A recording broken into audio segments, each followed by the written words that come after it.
Bonjour, je vais vous parler aujourd'hui de la capacité à voir le positif dans toutes les situations, même les plus terribles, pour continuer à cultiver joie et paix dans son jardin intérieur.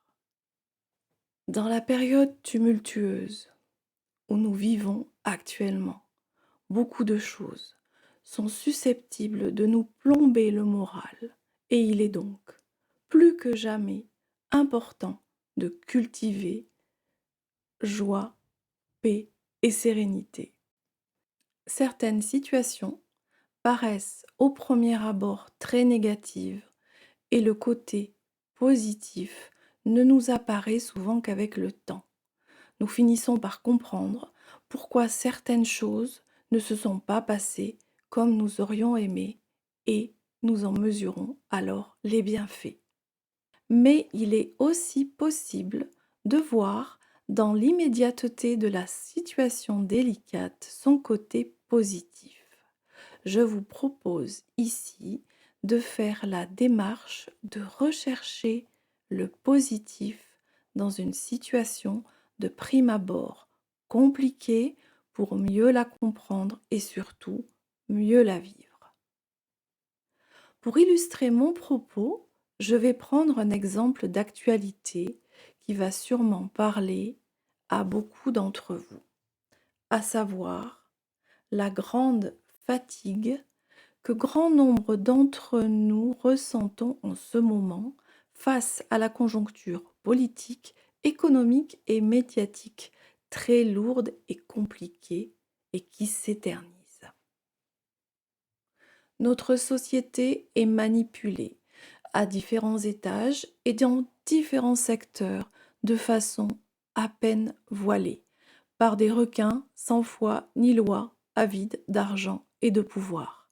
Cette situation dure depuis des années et il y a de quoi se sentir non seulement fatigué, mais également trahi et impuissant face à une telle organisation de malfaiteurs qui ne cesse de vouloir gagner toujours plus de terrain et pervertir toujours plus de monde. Grand nombre d'entre nous ne rêvons que d'une chose, voir ces énergumènes disparaître de nos vies, éventuellement les voir aller en prison, bref, ne plus en entendre parler pour pouvoir enfin respirer et vivre sereinement et librement. Mais en fait, ces requins sont justement et précisément là pour répondre à nos souhaits les plus chers, de paix et d'harmonie dans le monde. Alors certes, c'est bien malgré eux, et pourtant, c'est pour cela qu'ils œuvrent, même si au premier abord, ils semblent créer plus de pagaille que d'harmonie et plus de guerre que de paix. Pour obtenir une véritable, profonde transformation du monde dans lequel nous vivons, il faut parfois passer par un grand chambardement. Et pour ça, on doit bien le reconnaître, ces requins sont très doués. Tous ces acteurs politiques, économiques et médiatiques, pressés avant toute chose de se remplir les poches, sont des bousculants. C'est comme ça que je nomme tout individu qui vient nous bousculer, donc dans nos vies. Ils nous mettent dans l'inconfort, c'est leur rôle. Et par là, même si au départ, ils peuvent nous apparaître comme nos pires ennemis, ils viennent en fait nous offrir l'opportunité de faire des bonds de compréhension et des changements comme jamais.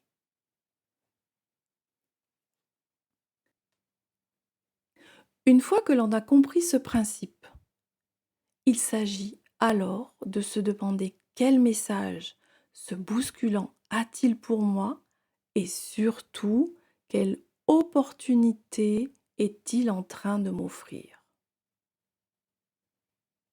C'est parce qu'il rend notre vie inconfortable, voire insupportable, il nous motive au changement comme personne, bien plus que nos meilleurs amis ou que le meilleur des coachs en développement personnel ne pourrait le faire. Alors, quelle est la procédure à suivre? Premièrement, il s'agit de changer son point de vue et de voir ces véritables cadeaux de la vie pour être en mesure d'en faire quelque chose et pour que la magie de la transformation opère. Il ne s'agit plus de se battre contre un adversaire, mais d'envisager la situation plus globalement et de surfer sur la vague. Seconde étape, là, il est question de sortir du mode Calimero, sortir de la plainte. C'est pas ma faute si je suis malheureux, c'est de la faute de l'autre, c'est un grand méchant et moi je n'ai rien fait pour mériter ça.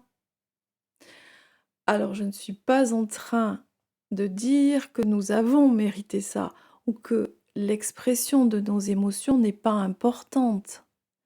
Bien sûr que si, c'est important de passer par cette étape, mais pas d'y rester, sous peine de ne faire que tourner en rond. C'est alors qu'arrive la troisième étape, celle où l'on prend du recul pour observer l'ensemble de la situation et se poser les bonnes questions. Reprenons donc l'exemple de nos requins assoiffés d'argent et de pouvoir. Ce sont eux nos bousculants du moment et observons leur impact d'abord sur l'individu, puis sur la société. D'un point de vue individuel, face à un requin bousculant, c'est d'évidence de souveraineté dont il est question. Se sentir légitime, rester bien ancré, savoir se positionner, être capable de dépasser son instinct grégaire, savoir dire non. C'est ce registre-là qu'ils viennent tester chez nous. Et pour ça, on peut leur faire confiance. Encore une fois, ils sont très doués pour tout mettre sans dessus-dessous, nous donner l'impression d'un monde qui marche sur la tête. En activant nos peurs, ils cherchent à nous faire perdre tout bon sens et tout repère. Leurs actions perturbantes et sans relâche viennent toucher nos failles, tantôt la peur de manquer, manque d'argent, manque d'amour, peur de se retrouver isolé, tantôt la peur de la maladie, de la mort. Bref, ils savent générer du stress à tous les étages. Bien sûr, là, nous avons un choix à faire. Soit rentrer dans leur jeu, céder à la panique et se soumettre à la folie du moment.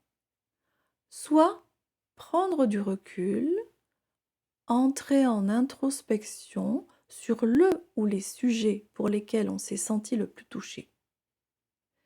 Bien sûr, il est fort recommandé de pratiquer cet exercice dans un échange avec un ami ou encore mieux avec un thérapeute.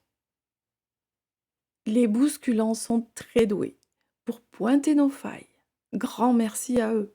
Ils nous offrent donc l'opportunité de les dépasser en allant chercher au plus profond nos valeurs fondamentales et notre équilibre.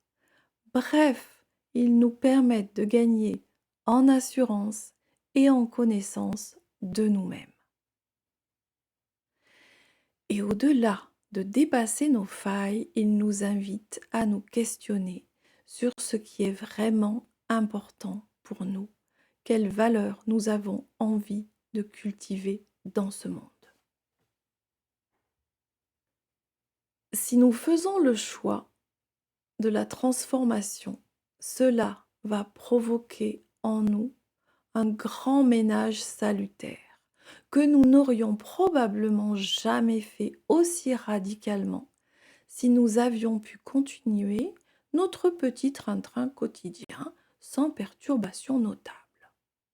Nous devenons alors plus conscients, plus responsables et plus sages, des porteurs de lumière. Beaucoup d'entre nous s'intéressent et s'interrogent comme jamais encore sur des questions d'ordre existentiels et spirituels. Nos bousculants ont tenté de nous faire perdre nos valeurs fondamentales. Au contraire, elles se sont renforcées. Merci encore à eux. Ils ont également fait en sorte de nous contraindre, de nous limiter de multiples façons. C'est donc pour nous l'opportunité de développer notre créativité en trouvant les moyens de faire autrement. Merci encore à eux. Je vous propose maintenant d'observer l'impact sur le corps-société. Quel signal d'alarme, d'un point de vue du corps-société, viennent tirer nos requins bousculants? D'un point de vue de notre société, j'y vois la question de l'émotionnel. Je m'explique. La première particularité de ces requins bousculants, celle dont découlent toutes les autres, est d'être coupés du registre émotionnel, ce qui d'ailleurs les rend redoutables dans bien des situations privées ou professionnelles. Ce mode de fonctionnement, associé à une plus grande visibilité actuellement, dit quelque chose de notre société. C'est comme le symptôme d'une maladie du corps-société. Et cela vient nous questionner sur le registre des émotions. Quelle place, quelle légitimité, quelle connaissance de l'émotionnel avons-nous dans la société aujourd'hui? N'y aurait-il pas des choses à revoir dans ce domaine?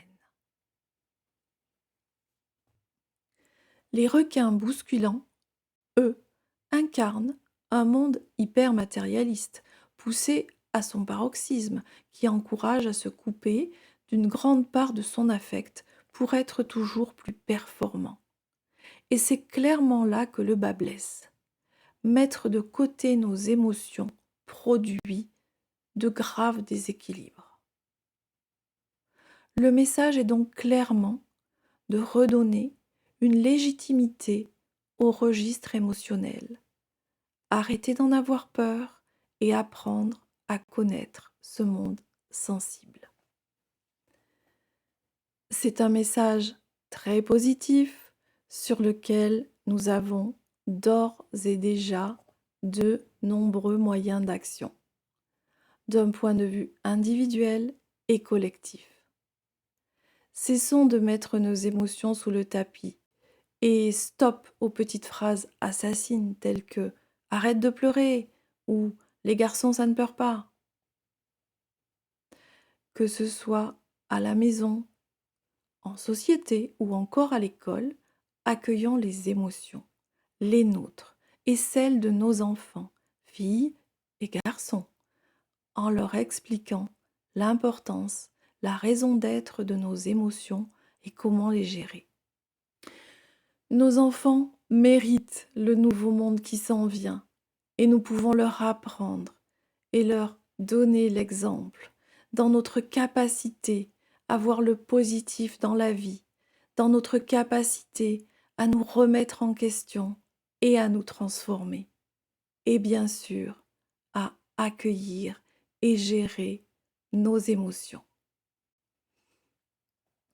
Nos enfants, comme nous-mêmes, méritons de cultiver la joie et la paix dans notre jardin intérieur. J'ai un dernier petit message à vous transmettre, que j'ai canalisé hier à l'intention des porteurs de lumière. Ça disait « Bravo, continuez, vous faites du bon boulot ».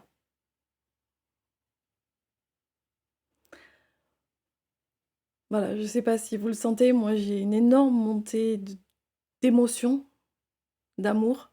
Pourtant, cette petite phrase, je l'ai canalisée hier, mais revient toute l'émotion que j'ai pu sentir hier, à ce moment-là. Et la phrase, elle est pour vous, aujourd'hui.